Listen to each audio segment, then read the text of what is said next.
Hello all the students, welcome to my channel my authority. आज हमारा topic रहने वाला है लेजिस्लेटिव रिलेशन, विधायी संबंध एक सेंटर और स्टेट के बीच में। तो चलिए स्टार्ट करते हैं। इसमें हम आर्टिकल 245 से 255 तक स्टडी करेंगे और डिटेल में पढ़ेंगे। इंट्रोडक्शन से शुरू करते हैं। सबसे पहले परिचय देखते हैं इस चीज़ का। द कॉन्स्टिट्यूशन ऑफ इंडिया, जो भारत का संविधान है, अ फेडरल सिस्टम, वहाँ पे क्या है, फेडरल सिस्टम है। Where powers are divided between union and state, जहाँ पर पावर जो है सेंटर और स्टेट में डिवाइड की गई है। ओके, लेजिस्लेटिव रिलेशंस जो हैं हमारे विधायी, जहाँ पर लेजिस्लेटिव मतलब होता है law making. Okay, law making, विधायी जो शक्तियाँ हैं, जो हमारे संबंध होते हैं, from the most crucial aspect of this division. और ये जो डिवीज़न है, ये विधायी शक्तियाँ यहाँ पे सबसे ज़्यादा इंपॉर्टेंट है। विधायी शक्तियाँ ही तो है जो सेंटर को अलग कानून बनाने की और स्टेट को अलग कानून बनाने की शक्ति देता है, तो वो है क्रूशियल एस्पेक्ट है डिवीज़न का। केयरफुली आउटलाइन पार्ट हमारे 10th 11th में जो है वो बहुत केयरफुली ये दिया गया है। आर्टिकल 245 से 255, ये 10 आर्टिकल के अंदर हमारे क्या दिया हुआ है, लेजिस्लेटिव रिलेशंस दिया हुआ है। दीज प्रोविजंस, और ये जो प्रस्ताव हैं, प्रोविजंस हैं, इंश्योर करते हैं अ क्लियर डिमार्केशन, एक लाइन फिक्स डिमार्केट कर देते हैं ऑफ लेजिस्लेटिव पावर्स, कि हमारी विधायी शक्तियाँ क्या होगी, बट ऑल्सो प्रोवाइड मैकेनिज्म। वास्तव में ये हमें मैकेनिज्म भी प्रोवाइड करते हैं जिससे हमें पता चलता है कॉपरेशन कैसे होता है, सहयोग, कोऑर्डिनेशन और फ्लेक्सिबिलिटी।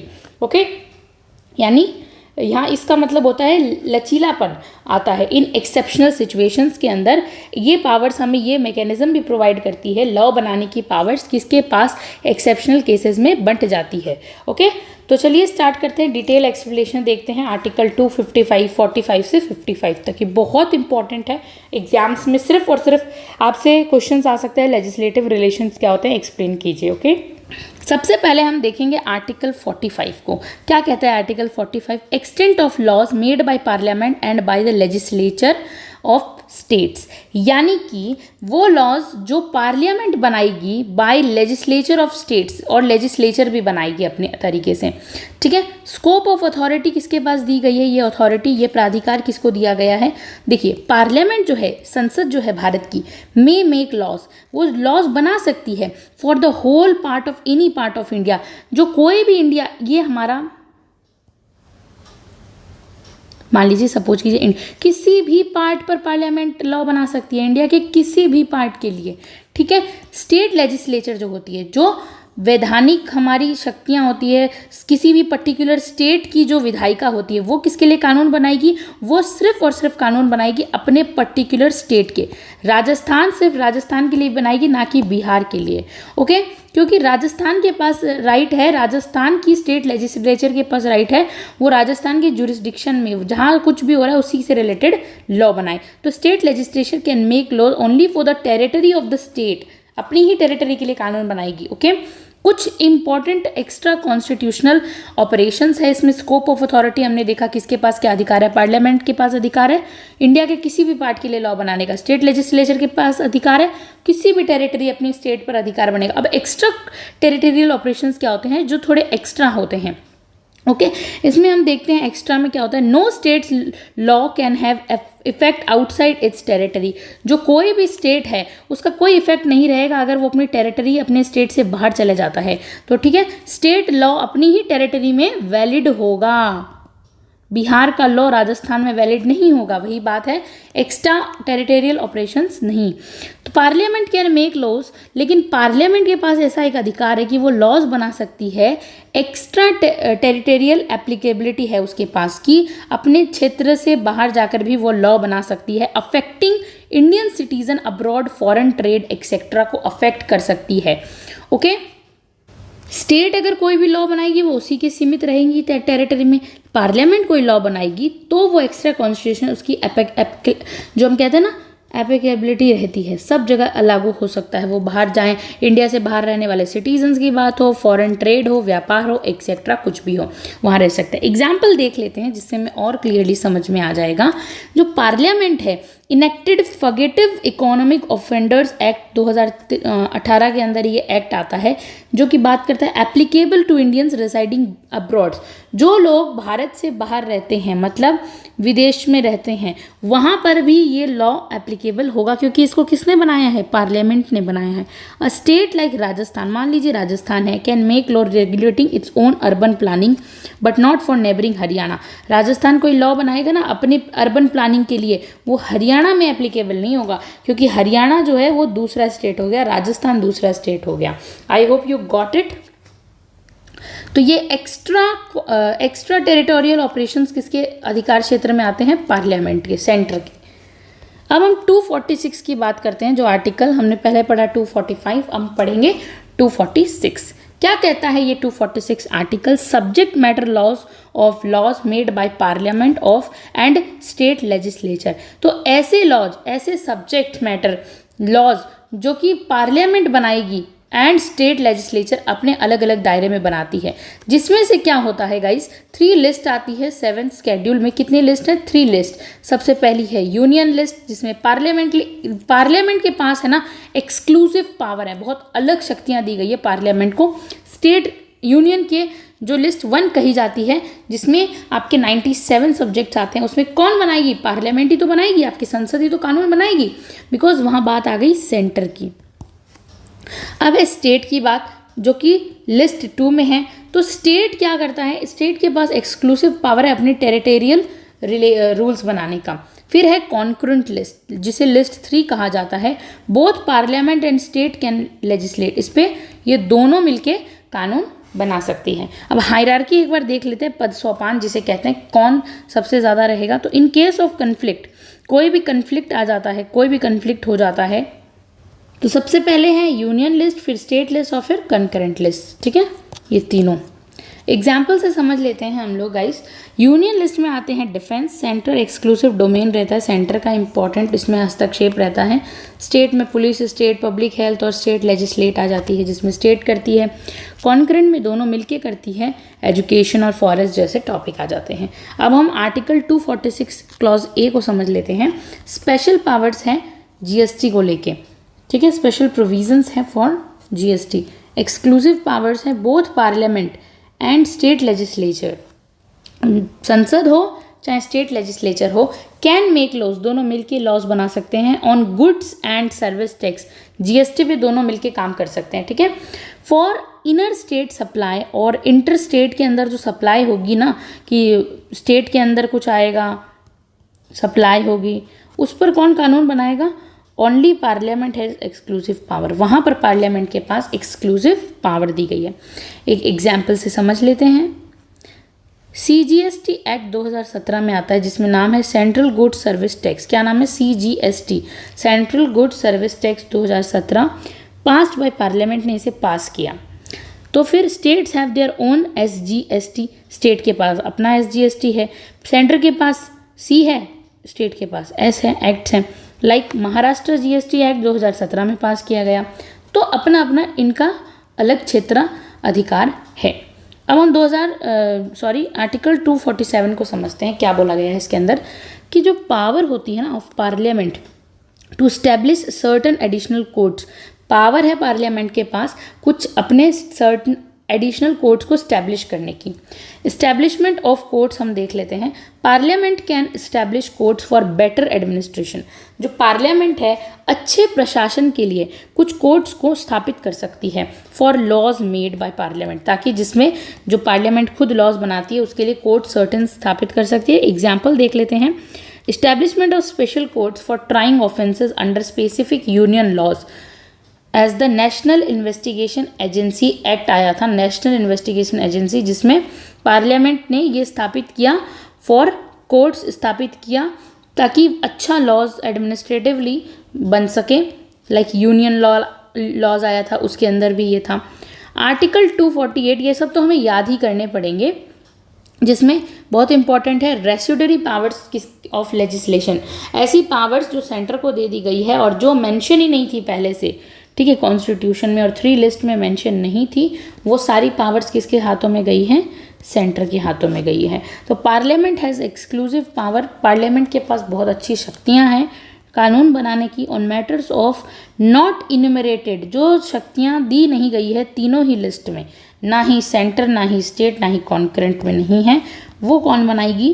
पार्लियामेंट, यानी सेंटर। ओके, एग्जाम्पल से समझते हैं। साइबर लॉ आ गया, जैसे पहले नहीं था ये साइबर लॉ, एआई और ऐसे विषय थे ही नहीं पहले, तो इसीलिए उन्हें तीनों लिस्टों में डाला ही नहीं गया। तो अब वो कौन करेगा? Initially not listed, parliament legislate, parliament इस पे कानून बनाती है। द इंफॉर्मेशन टेक्नोलॉजी एक्ट 2000 किसने बनाया? पार्लियामेंट ने बनाया, क्योंकि ये साइबर से रिलेटेड था। स्पेस एक्सप्लोरेशन पर कौन बनाएगी? पार्लियामेंट कानून बनाएगी। Regulate through ISRO, related legislations है। तो ये सब एग्जाम्पल से हमारी क्लैरिटी बन जाती है। ओके, आर्टिकल 249 कहता है power of parliament to legislate with respect to a matter in a state list in national interest, कि पार्लियामेंट उस पर कानून बना सकती है, विधायी शक्तियाँ पालना कर सकती है जो मैटर्स स्टेट लिस्ट के अंदर हैं, लेकिन अगर वो नेशनल सिक्योरिटी के दायरे में आते हैं ना, चाहे वो स्टेट को भी क्यों ना दिए गए हैं, लेकिन अगर बात नेशनल सिक्योरिटी की आती है तो पार्लियामेंट हस्तक्षेप कर सकती है, ऐसा 249 कहता है। नेशनल इंटरेस्ट रूल आ जाता है यहाँ पे। Parliament can legislate on state list, parliament जो है स्टेट लिस्ट पर भी काम कर सकती है, स्टेट लिस्ट पर भी कानून बना सकती है, सब्जेक्ट्स पर, जितने भी सब्जेक्ट स्टेट लिस्ट के पास होते हैं, इफ़ द राज्यसभा पासिस, लेकिन इसके लिए सर्टन कंडीशंस, जिसे हम शर्तें कहते हैं। क्या है सर्टन कंडीशंस? कि राज्यसभा को ना एक रेजोल्यूशन पास करना पड़ेगा, supported by not less than 2/3 majority, जिसमें 2/3 मेजॉरिटी से कम नहीं होना चाहिए। माने 2/3 मेजॉरिटी से ज़्यादा अगर वोट मिलते हैं तब पार्लियामेंट जो है स्टेट लिस्ट के सब्जेक्ट्स पर कानून बना सकती है, if only and only members present and voting declaring it national interest की बात हो रही। तो अगर नेशनल इंटरेस्ट की बात नहीं है तो पार्लियामेंट स्टेट लिस्ट के किसी सब्जेक्ट में कानून नहीं बना सकती। रेजोल्यूशन वैलिडिटी कब तक रहेगी? 1 ईयर तक।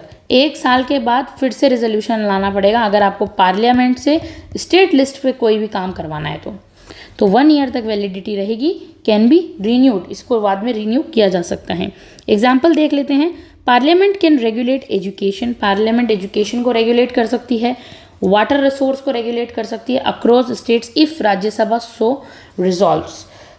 ठीक है, इफ़ मतलब लेकर आती है रेजोल्यूशन, तब प्रस्ताव लाना पड़ेगा पहले।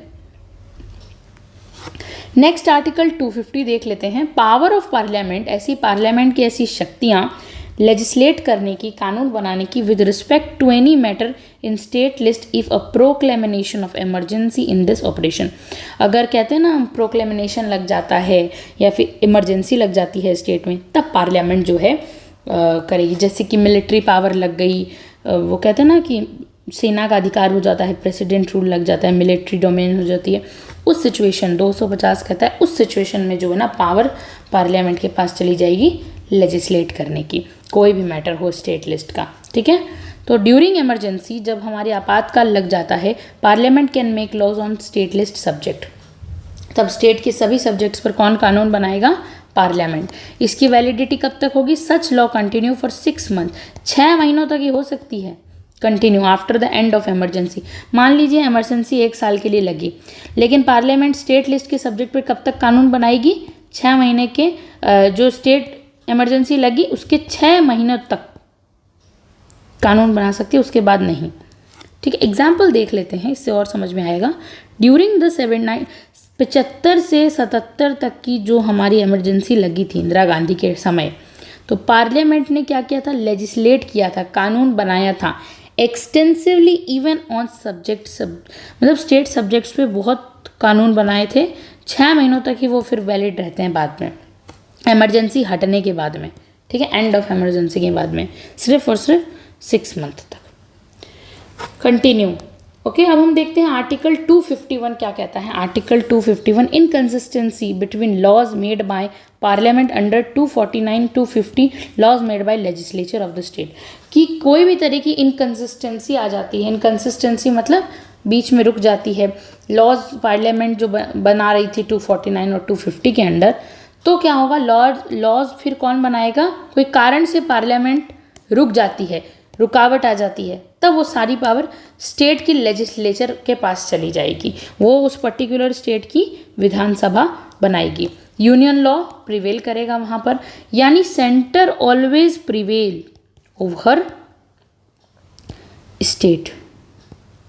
Got it? I hope you all got it. Centre over prevail on state जीतेगा। If there is inconsistency between union law, कि ऐसी कोई इनकन्सिस्टेंसी कि मान लीजिए पार्लियामेंट ने कोई लॉ बनाया, उसमें इनकन्सिस्टेंसी आपको लग रही है, तो क्या होगा? अंडर आर्टिकल 249 और 50 के तहत तो स्टेट लॉज में तो यूनियन लॉ प्रिवेल करेगा, चाहे आपकी स्टेट लेजिस्लेचर ने बनाया हो और यूनियन ने बनाया हो, पार्लियामेंट ने बनाया हो, दोनों में से किसका लॉ प्रिवेल करेगा? बिल्कुल पार्लियामेंट का ही करेगा।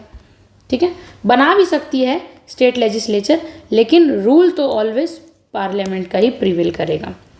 एग्जाम्पल है, if parliament make law on public order during emergency, emergency के दौरान पार्लियामेंट कोई पब्लिक ऑर्डर पे लॉ लेकर आती है, and state legis exist to the contrary, और स्टेट लेजिस्लेचर भी लॉ लेकर आती है, तो पार्लियामेंट हमेशा जीतेगी।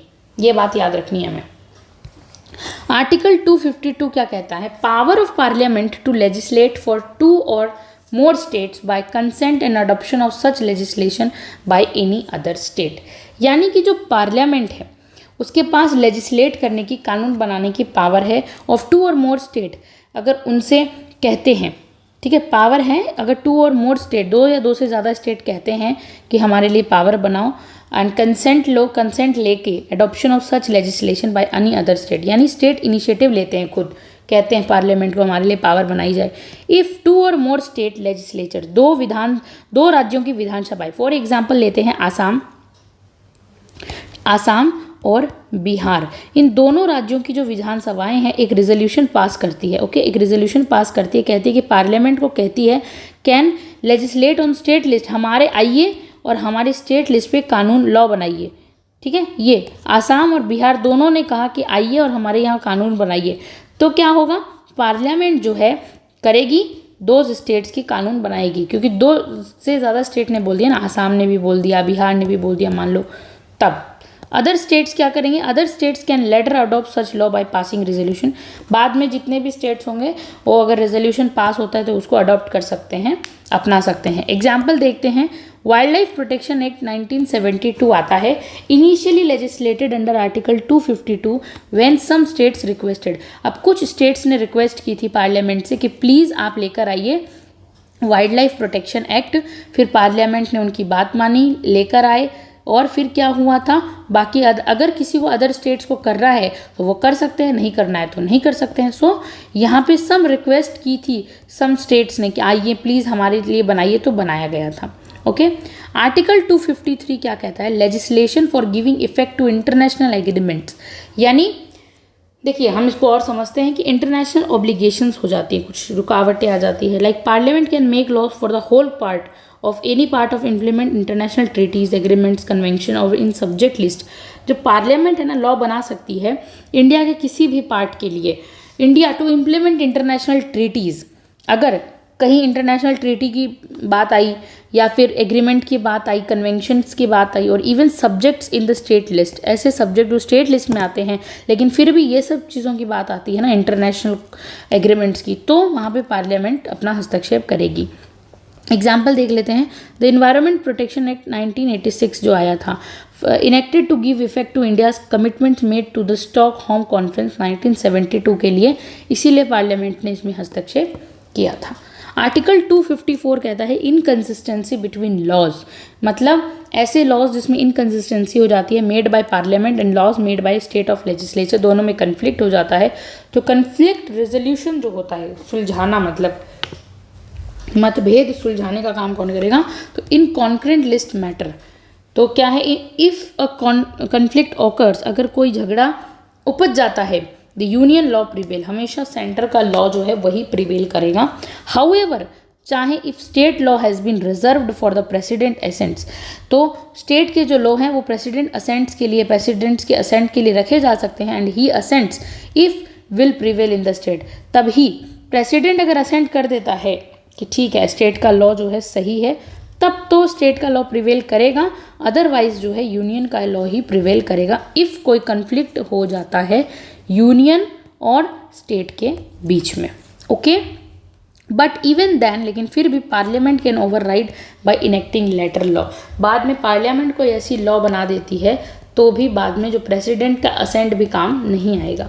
ओके, एग्जाम्पल लेबर लॉज, इसके एग्जाम्पल है सेंट्रल लॉ, लेबर लॉ जो आया था, like the industrial dispute act prevail unless state laws specifically get presidential assents. अब इसका मतलब मैं समझाती हूँ आपको कि एक है ना स्टेट जो है वो भी लेकर आई थी कि हम प्रेसिडेंशियल का असेंट ले लेंगे, भाई प्रेसिडेंट हमें असेंट कर देगा, हम अपने रूल बनाएंगे। लेकिन फिर क्या हुआ था, सेंट्रल लेबर लॉ आया था, उसमें क्या हुआ था, डिस्प्यूट एक्ट लेकर आया था, इंडस्ट्रियल के डिस्प्यूट एक्ट, इसने ही प्रिवेल किया था, यही जीता था। और फिर मैटर नहीं करता स्टेट कितने भी आप राष्ट्रपति से असेंट ले लो, नहीं, जब पार्लियामेंट ने ठान लिया कि मुझे एक लॉ बनाना है तो वो प्रिवेल करेगा इंडिया में। तो ओके, लास्ट आर्टिकल है लेजिस्लेटिव रिलेशंस का 255। ये क्या है, exam recruitment as to recommendations and previous sanctions to be regarded as the matter of procedure only. समझते हैं इसको, ये क्या कहता है, प्रोसीजरल क्लैरिफिकेशन चाहिए, जो आपकी प्रक्रियाएं हैं उसका क्लैरिफिकेशन कैसे। If a law requires prior recommendations, कोई भी लॉ है उसको पहले रिकमेंडेशंस चाहिए और सैंक्शन चाहिए, मंजूरी चाहिए। फॉर एग्जांपल प्रेसिडेंट्स और गवर्नर्स की किसी भी लॉ को पहले रिकमेंडेशन या सैंक्शंस चाहिए किसी भी तरीके की, it will not invalidate the law once it has been assented. तो क्या होगा, देखिए इसको हम समझने के लिए ना एक एग्जाम्पल समझते हैं, तब हमें समझ में आएगा। आप इमेजिन कीजिए आपको ना कुछ करने के लिए क्या चाहिए, परमिशन चाहिए, ठीक है, आपको कुछ करना है उसके लिए आपको परमिशन चाहिए। बिफोर डूइंग समथिंग बिग, आप कुछ बिग करना चाहते हैं लेकिन आपको परमिशन चाहिए, तो आप क्या करेंगे, लेकिन आप उस परमिशन को लेना भूल जाते हैं। परमिशन लेनी चाहिए थी, आप कुछ बिग करने वाले हैं लेकिन आप भूल जाते हैं परमिशन लेना, तो क्या होगा, इफ़ द बॉस, अब बॉस हम मान लेते हैं प्रेसिडेंट को, ठीक है, इफ़ द बॉस माने president later signs and says okay, आपने वो काम कर लिया और बाद में वो कहते हैं चलो ठीक है ओके, ठीक है, your action is still valid and official, तब बाद में भी आपका जो एक्शन है वो वैलिड रहेगा। अगर प्रेसिडेंट ने आपको बाद में बोल दिया चलो आपने पहले परमिशन नहीं ली, आपने बाद में कर दिया, चलो कोई ना, ये वैलिड रहेगा, ठीक है। तो सिमिलरली क्या होता है, जो पार्लियामेंट है और स्टेट लेजिस्लेचर है, मान लो पार्लियामेंट है और कौन है, स्टेट लेजिस्लेचर है, ये क्या करती है, कानून, मतलब इनको पहले परमिशन लेनी चाहिए थी प्रेसिडेंट की, ठीक है, असेंट लेना चाहिए था, लेकिन ये भूल जाती है, ठीक है। Need prior permission for a law, किसी भी लॉ के लिए पहले परमिशन लेना भूल जाती है, तो क्या होता है, the law will be still fine, ये जो लॉ है फिर भी स्टिल फाइन, मतलब ठीक है कोई बात नहीं, इफ़ बाद में जाके प्रेसिडेंट जो है इस पर साइन कर देता है आफ्टरवर्ड्स, लॉ बनने के बाद भी। तो यही है आर्टिकल 255 का सिंपल वर्ड में कि recruitment of recommendations and previous sanctions to be regarded as a matter of procedure only. यानी अब हम देखते हैं if law requires prior recommendations, कोई भी लॉ को पहले रिकमेंडेशन सैंक्शन की ज़रूरत है, मंजूरी की ज़रूरत है, फॉर एग्जांपल प्रेसिडेंट और गवर्नर की, and if it is not obtained, लेकिन फिर भी नहीं हुआ है किसी कारणवश, it will not invalidate the law once it has been assented.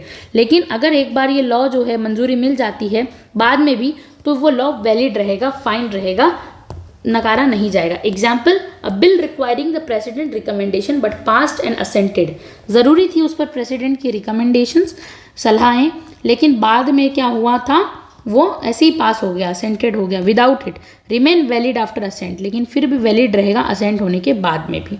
Summary table से इजीली हम समझते हैं लेजिस्लेटिव रिलेशन को, एक ग्लैंस के तौर पे देख लेते हैं फटाफट से, बहुत ही आसान है। ओके, स्टार्ट करते हैं पहले। या 245 में क्या दिया हुआ है, extent of legislative powers, fugitive economic offenders act आया था इसके अंदर। एग्जाम्पल देखेंगे, 246 कहता है 3 लिस्ट डिस्ट्रीब्यूशन होती है जिसमें defence, union list, police list और स्टेट लिस्ट है। 246A क्या कहता है, जीएसटी लॉज आते हैं, स्टेट अपने, सेंटर अपने बनाते हैं, स्टेट अपना बनाएगा। 247 parliament establishing extra courts, parliament extra courts की स्थापना कर सकती है। NIA स्पेशल कोर्ट्स इसका एग्जाम्पल है, की गई है। 248 में रेसिडरी पावर्स है, इंफॉर्मेशन टेक्नोलॉजी, ऐसे कानून जो तीनों ही लिस्ट में नहीं दिए गए हैं, ऐसे सब्जेक्ट पे सेंट्रल लॉ बनाएगी।